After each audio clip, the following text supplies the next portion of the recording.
Hey Yancy campers, Miguel Medina, Team Medina coach here. I have been talking a lot with my athletes about the importance of continued development in mobility and flexibility. And, as our workouts get longer, we're going to spend more and more time needing to focus on making sure that we're on top of our mobility and flexibility. Easy way to do that is making sure to be rolling out plenty. So, there's a couple different options we got. Obviously, we have our standard big ol' happy foam roller. We got our rumble roller, which is to get deeper into that myofascial tissue. And we got our lacrosse ball. This is my golden ticket, my favorite thing to use for rolling.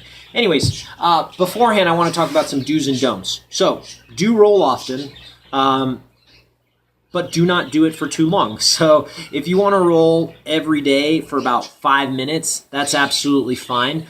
The key thing with that is don't roll too quickly, be careful with your lower back, and don't roll directly over painful spots. And when I say painful, I'm not talking about sore muscles. I mean, if there's any area in particular that you feel like a strain or pull or something like that, avoid it directly, especially when we're talking about some of our joint areas, right here where we can tend to feel like IT band flare-ups. Do not roll over the joints. It's a big no-no. A lot of times it can cause those flare-ups.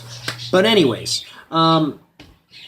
when we are rolling, we want to make sure to not just roll, and I'm going to adjust this real quick. We want to make sure to not just be horizontal with our rolling or vertical with our rolling, but both of them. So whether you're rolling, your lats and your deltoids and stuff like that, or your quads, when you roll, you want to make sure to go horizontally across the roller and then also be moving down and really digging deep into those areas, And same thing, it doesn't matter if you're hitting those glutes as well or those hamstrings. It's the same idea of making sure to be horizontal and vertical as well.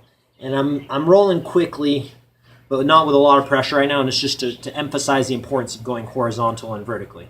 The big thing is not spending too much time doing it. It shouldn't take you 10 to 15 minutes to roll out your body. It's closer to about 5 minutes. So that's number one. Number two, this isn't what we need right now. Don't use this if it doesn't feel right. If it's too painful, then step it down, all right? No need to be a show-off with that sort of thing. Number three, this guy, the lacrosse ball. Everybody, go to Big Five, go to Dick's Sporting Goods, go to Amazon, doesn't matter. Buy yourself a 6-pack of these guys and hide them everywhere.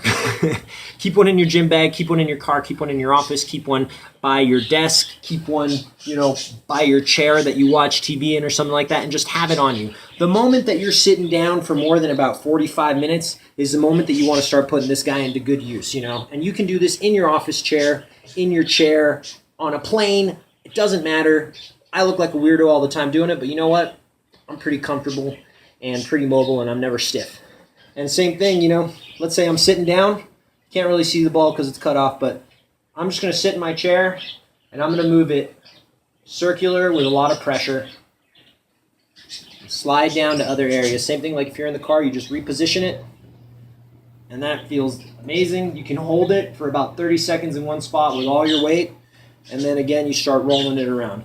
Same thing if you're sitting in a chair. You can put it in your trouble spots, or you can pin yourself against a wall. Hard pressure for about 30 seconds, and then 30 seconds of moving it in one spot. That is specifically,